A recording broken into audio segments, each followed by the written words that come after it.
Estamos iniciando mais um estudo do livro Evangelho segundo o Espiritismo, capítulo 4, Ninguém poderá ver o reino de Deus se não nascer de novo, Instruções dos Espíritos, parágrafo 25 e 26, do item Necessidade de Encarnação. Bem, você já se perguntou se a vida na Terra é um castigo? E se o sofrimento é uma punição por erros passados? Ou porque algumas pessoas parecem ter uma jornada mais difícil do que outras? Essas são perguntas universais e hoje vamos buscar as respostas em um dos textos mais profundos e esclarecedores da doutrina espírita. Em nossa análise, mergulharemos na questão 25 e na nota 26 de O Livro dos Espíritos, onde Espírito São Luís nos oferece uma visão poderosa sobre a encarnação. Vamos descobrir por que a vida material não é um castigo, mas uma lei de progresso para todos. Vamos entender a diferença entre uma tarefa e uma punição e como o nosso livre-arbítrio é a chave que define a velocidade de nossa evolução. Usando a fascinante analogia da escola, vamos compreender por que o nosso trabalho aqui é fundamental e por que a negligência pode nos forçar a repetir de ano. E, por fim, vamos explorar a razão pela qual reencarnamos no mesmo planeta, revelando o profundo propósito por trás das nossas relações familiares e da nossa solidariedade humana.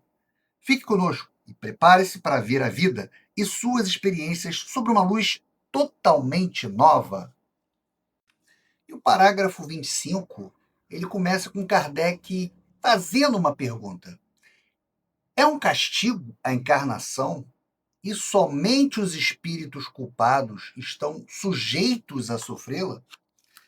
Então, essa pergunta ela permite que o Espírito São Luís, que responde a esse questionamento, corrigir a ideia de castigo divino. Mas por quê? Porque na época, e em muitas religiões, a vida na Terra ela era vista como um vale de lágrimas, uma punição para o pecado original. A pergunta ela permite que os espíritos possam explicar que a encarnação, por si só, não é um castigo. Ela é uma lei natural, uma lei de progresso. A passagem dos espíritos pela vida corporal é necessária para que eles possam cumprir, por meio de uma ação material, os desígnios cuja execução de Deus lhes confia. Veja que aqui, nessa frase, São Luís está explicando a primeira e mais fundamental razão para a encarnação. O corpo físico ele é uma ferramenta de trabalho para o espírito. E o que seria essa ação material? Então, veja, um espírito desencarnado em sua natureza fluídica, ele não pode interagir diretamente com a matéria densa. Ele não pode construir uma casa, escrever um livro, cuidar de uma planta ou curar uma pessoa com as próprias mãos. Então, para realizar essas tarefas, ele precisa de um corpo material. O corpo é um instrumento que o espírito usa para tocar, mover e transformar o mundo físico. E o que a frase está querendo dizer com são os desígnios de Deus? Na verdade, aqui não são apenas grandes planos cósmicos, eles incluem todas as atividades que promovem o progresso e a evolução da Terra e da humanidade, desde a construção de uma ponte e a criação de uma obra de arte, até o trabalho de um professor que educa uma criança ou o amor de uma mãe que cuida de um filho. Todas essas ações materiais que fazem parte do plano divino. Então, a frase ela significa que a encarnação não é um fim em si. O corpo é concedido ao espírito para que ele possa trabalhar ativamente na obra da criação, contribuindo com as suas habilidades e inteligência para o progresso do universo material, algo que não seria possível apenas em um estado espiritual. É-lhes necessária a bem deles, visto que a atividade que são obrigados a exercer lhes auxilia o desenvolvimento da inteligência. Então veja que aqui o São Luís ele está explicando o segundo motivo para a encarnação, que é o benefício direto para o próprio espírito. Ele nos mostra que a vida na Terra é uma oportunidade de aprendizado e crescimento individual. Ele está enfatizando que, apesar dos desafios, a encarnação é um processo feito para o benefício do espírito. Não é um castigo, mas uma chance de evoluir. E essa atividade se refere a todas as experiências e lutas da vida material, desde a necessidade de trabalhar e resolver problemas, até o esforço para superar o egoísmo, a paciência com os outros e a busca por conhecimento. O corpo é como um instrumento que nos coloca em contato com a realidade material e nos força a agir. E com isso tudo, em toda essa atividade, acaba ocorrendo o desenvolvimento da nossa inteligência. A inteligência do espírito, ela acaba se expandindo. A inteligência na doutrina espírita não é apenas o conhecimento acadêmico, mas também a sabedoria prática, a compreensão moral e a capacidade de discernir o bem e o mal. As experiências da vida, elas agem como um exercício que fortalece a mente e o espírito. Sendo soberanamente justo, Deus de distribuir tudo igualmente por todos os seus filhos, assim é que estabeleceu para todos o mesmo ponto de partida, a mesma aptidão, as mesmas obrigações a cumprir e a mesma liberdade de proceder. Então veja que aqui São Luís ele explica a natureza da justiça de Deus. Ele nos ensina que, embora as condições de vida possam parecer desiguais, todos os espíritos foram criados com a mesma oportunidade fundamental. Então, Deus, ele é soberanamente justo. E nessa premissa é que a justiça de Deus é perfeita e não admite favoritismo. Ele não cria espíritos uns superiores aos outros. A igualdade é uma consequência natural de sua perfeição. Todos os espíritos são criados simples e ignorantes, partindo do mesmo ponto de partida. Nenhum espírito já nasce mais inteligente ou virtuoso do que outro em sua origem. A encarnação é a primeira experiência de vida que todos precisam passar. Todos têm o mesmo potencial para aprender, evoluir e se tornar perfeitos. As diferenças de inteligência ou moral que vemos são os resultados do uso que cada espírito faz em seu tempo e de suas oportunidades em encarnações passadas. Então, a obrigação de evoluir e de praticar o bem é universal. As obrigações são as mesmas. Ninguém está isento de trabalhar em seu próprio progresso, seja o espírito encarnado ou não. Então, este é o ponto mais crucial. Todos os espíritos recebem o livre-arbítrio para fazer suas escolhas. As desigualdades que vemos no mundo não são uma injustiça de Deus, mas uma consequência natural de como cada um usou a sua liberdade em vidas anteriores. Uns se esforçaram mais, outros se estagnaram, e suas condições de vida atuais refletem essas escolhas.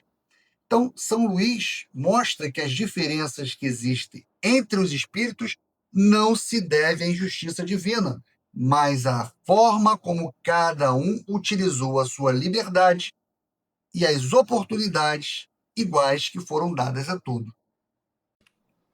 Qualquer privilégio seria uma preferência, uma injustiça. Então, aqui São Luís ele está fazendo uma conclusão lógica e poderosa do que foi afirmado anteriormente sobre a justiça de Deus. Ela significa que Deus, em sua perfeição, não tem favoritos e não concede vantagem a nenhum espírito em detrimento de outro. Então, o que seria esse privilégio? Na doutrina espírita, um privilégio seria, por exemplo, o espírito ser criado já em um estado de perfeição, sem precisar passar pelas provações da encarnação. ou um espírito nascer em um mundo feliz sem ter feito nenhum esforço para merecer essas condições. Então, se Deus criasse um espírito em uma condição superior a outro, isso iria significar que ele teria uma preferência por um em detrimento dos demais. Essa preferência vai violar o princípio da igualdade de oportunidades que a justiça divina exige. Então, o sofrimento é o esforço de uns e a facilidade de outros, sem méritos. Seria uma grande injustiça. Ou seja, São Luís nos diz que as conquistas de cada espírito, elas são resultados de seu próprio esforço e não de um favoritismo divino. A verdadeira justiça é a igualdade de ponto de partida. A encarnação é a prova de que todos devem seguir o mesmo caminho de evolução, sendo o mérito pessoal o único fator que determina esse avanço. Mas a encarnação para todos os espíritos é apenas um estado transitório. Então, São Luís, ele nos lembra que nossa vida na Terra, como todas as suas alegrias e desafios, não é a nossa realidade final. O espírito, ele é imortal. A sua vida não começa com o nascimento nem termina com a morte do corpo. A vida corporal é apenas uma pequena etapa, um estado transitório em uma jornada que se estende por toda a eternidade. A gente pode pensar na encarnação como um curso intensivo em uma escola ou uma missão de trabalho em um país distante. O corpo físico é o uniforme ou o instrumento que usamos para cumprir essa tarefa temporária. Ele nos permite viver as experiências, aprender as lições e crescer, mas não define quem realmente somos.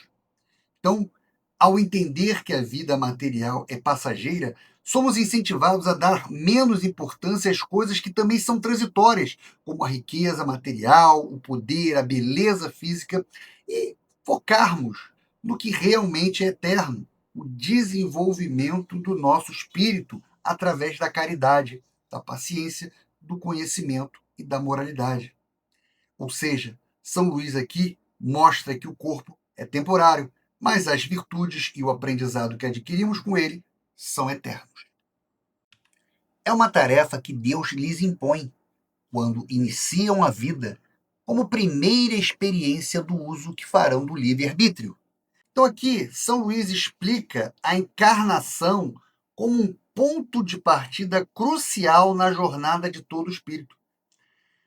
Não é apenas uma experiência, mas a primeira grande tarefa que Deus impõe para avaliar como o espírito usará a sua liberdade. Então, ele fala que Deus lhes impõe uma determinada tarefa. Isso significa que a encarnação não é opcional, é uma lei universal, uma exigência para todos os espíritos em seu estágio inicial. É como uma matéria obrigatória em uma escola. Todos devem cursá-la para progredir. E este é o ponto mais importante, né? A primeira experiência do uso do livre-arbítrio. Pois, quando são criados, os espíritos são simples e ignorantes. Então, a encarnação é o primeiro laboratório onde eles são colocados à prova. Ali, eles precisam fazer escolhas, lidar com tentações e tornar decisões que moldarão seu caráter. Então, o livre-arbítrio, a capacidade de escolher entre o bem e o mal, é a ferramenta principal. Então, a frase nos diz que a vida na Terra é o nosso primeiro grande teste. Nossas ações, pensamentos e escolhas nesta vida irão definir como usaremos nossa liberdade e, consequentemente, a velocidade e a qualidade de nossa evolução. A forma como o espírito se sai nessa tarefa inicial vai determinar se sua jornada futura será mais fácil e rápida ou mais longa e penosa. Os que desempenham com zelo essa tarefa transpõem rapidamente e menos penosamente os primeiros graus da iniciação e mais cedo gozam do fruto dos seus labores. Então aqui São Luís, ele explica a consequência positiva de se usar o livre-arbítrio com sabedoria. Ele nos ensina que o progresso espiritual é uma questão de mérito e esforço e que a recompensa é proporcional ao nosso trabalho. Então, ele fala de zelo na tarefa. A palavra zelo é a chave. Não basta apenas passar pela vida, é preciso se dedicar ativamente à sua evolução moral e intelectual. Isso significa buscar o bem, aprender com os erros e praticar a caridade de forma voluntária e diligente. Aqueles que agem com zelo transpõem rapidamente e menos penosamente os desafios da vida material. Isso não quer dizer que a vida se torne fácil, mas sim que o espírito desenvolve ferramentas, a paciência, a sabedoria, a resignação, para conseguir superar as suas dificuldades de forma mais eficiente. E como resultado, ele precisa de menos tempo em mundos de provação. E a felicidade, a paz de consciência e a liberdade, os espíritos não precisam esperar a perfeição completa para começar a desfrutar dos benefícios de seu esforço. Ele ascende mais rápido para esferas de vidas mais felizes e menos densa, ou seja, a recompensa ela é imediata, né? É o fruto dos seus labores. Em resumo, né, São Luís nos diz que o esforço dedicado ao nosso próprio aprimoramento não é em vão. Ele tem como recompensa um progresso mais rápido e menos doloroso, levando o espírito a alcançar a felicidade mais cedo em sua jornada eterna. O que, ao contrário, usa o mal da liberdade que Deus lhe concede, retardam a sua marcha, e tal seja a obstinação que demonstrem, podem prolongar indefinidamente a necessidade da reencarnação, caso em que ela se lhes torna um castigo. Então, aqui São Luís, ele dá a resposta final para a pergunta inicial de Kardec a respeito da encarnação ser ou não um castigo. Então, ele deixa claro que o sofrimento não é uma imposição divina, mas uma consequência natural e direta das escolhas do próprio espírito. Ou seja, é o mau uso da liberdade. O texto, ele se refere ao espírito que usa o seu livre-arbítrio para o egoísmo, o orgulho, a violência, a preguiça, em vez de se dedicarem ao bem e à sua própria evolução. Eles escolhem o caminho das imperfeições. E isso tem um resultado imediato desse mau uso, que é o retardo da sua marcha. É uma lei natural. Aquele que se recusa a aprender e a progredir não avança. O espírito simplesmente fica estagnado, preso aos mesmos vícios e imperfeições. Então, o ponto crucial aqui é a obstinação, é a teimosia em querer permanecer no erro. Essa resistência em evoluir faz com que o espírito precise passar por mais e mais encarnações em mundos de sofrimento. É nesse ponto que a encarnação deixa de ser apenas uma tarefa e se torna um castigo, não porque Deus a impõe, mas porque o próprio espírito a tornou dolorosa e interminável por suas escolhas. Então, São Luís nos diz que o sofrimento na encarnação é algo que é auto-infligido, ou seja, o espírito ele é livre para escolher o seu caminho, mas as leis de Deus são imutáveis. Ao escolher o erro, ele mesmo atrasa o seu progresso. E essa demora por si só é a grande pena imposta ao espírito que se recusa a seguir o caminho da luz.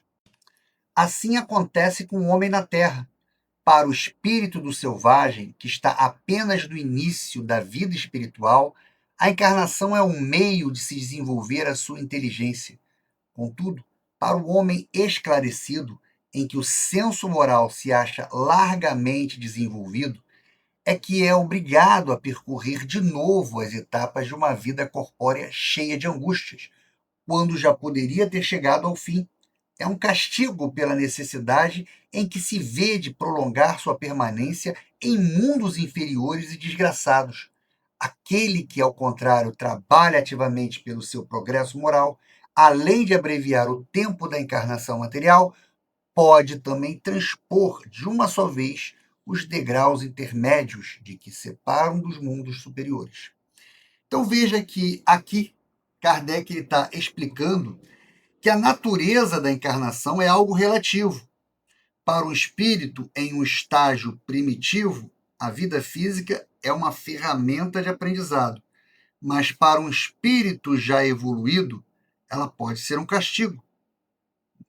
Então, para o espírito que está apenas começando sua jornada, as encarnações, elas são um meio necessário para desenvolver a inteligência. As primeiras experiências, como aprender a usar a ferramenta, a viver em sociedade, a interagir com a natureza, elas são essenciais para que ele dê o primeiro passo na vida espiritual. A encarnação é, portanto, um meio de progresso e não um castigo. Então, para os espíritos evoluídos, ou seja, para o homem esclarecido, que já tem um senso moral e intelectual desenvolvido, ter que reencarnar em um mundo de angústias, de sofrimento, é um castigo. Mas por quê? Porque já tinha a capacidade de viver em mundos superiores, mas usou mal seu livre-arbítrio em vidas passadas.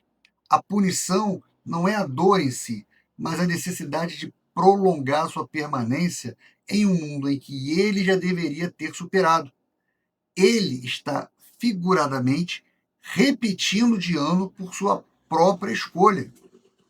Então, aquele que trabalha ativamente pelo seu progresso moral tem o poder de acelerar sua evolução. Este trabalho envolve o esforço para se tornar uma pessoa melhor, a praticar a caridade, de ser humilde e de se resignar diante das dificuldades.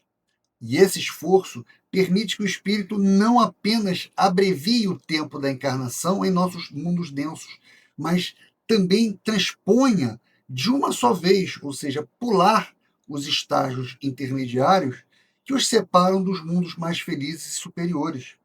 Resumindo, essa passagem nos diz que o sofrimento da encarnação é uma experiência relativa, embora necessária para todos.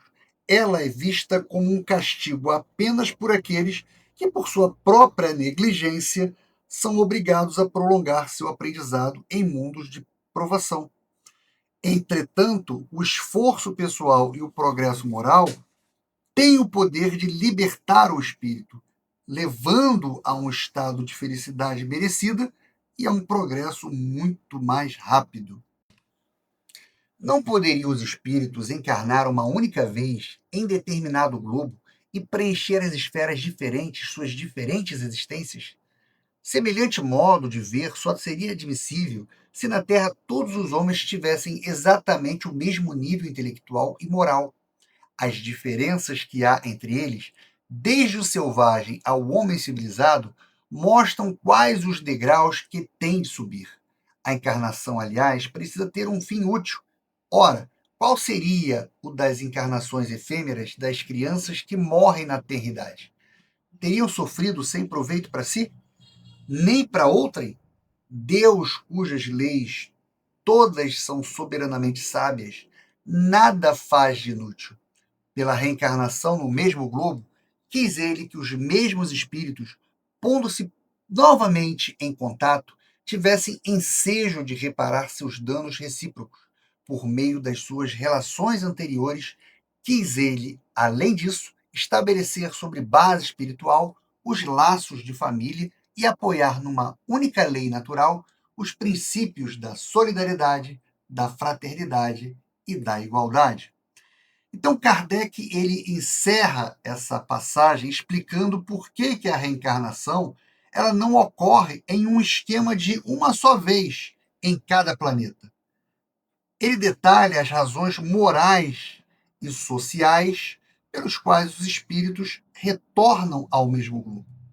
Então, por que teríamos, né, a necessidade de um mesmo cenário. Então, Kardec ele vai argumentar que seria ilógico que todos os espíritos estivessem em esferas diferentes a cada encarnação, porque as diferenças entre os seres humanos são enormes. A existência de diferenças tão grandes entre um selvagem e um homem civilizado na Terra mostra que os espíritos estão em diferentes estágios de uma mesma jornada. É como um único prédio escolar com várias salas de aula. Todos os alunos precisam passar por elas para se formar. A Terra é essa escola, e a reencarnação no mesmo globo é a forma como o espírito sobe os degraus de sua própria evolução. E o texto também vai explicar que as mortes de crianças em tenra idade não são em vão. Se a reencarnação no mesmo globo não fosse possível, a vida efêmera de uma criança não teria propósito, e as leis de Deus, que são sábias, não fariam nada inútil. A reencarnação, no entanto, permite que o espírito retorne para continuar seu aprendizado e cumprir seu propósito, mesmo que o tenha interrompido em uma vida anterior. E qual seria o propósito moral e social? Então, Kardec também vai aprofundar isso, pois ele revela que a reencarnação no mesmo globo é essencial para a evolução coletiva. Então, serviria com dois propósitos. A primeira, a reparação de danos e também o fortalecimento dos laços.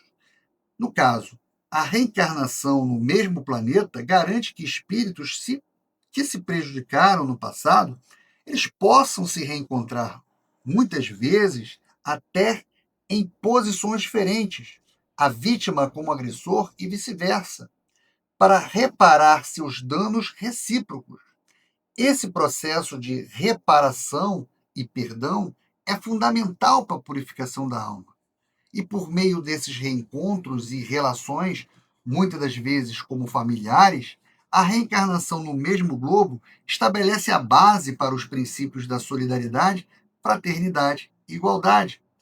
E os laços familiares e sociais se tornam mais fortes a cada nova vida, consolidando uma unidade que transcende a existência material.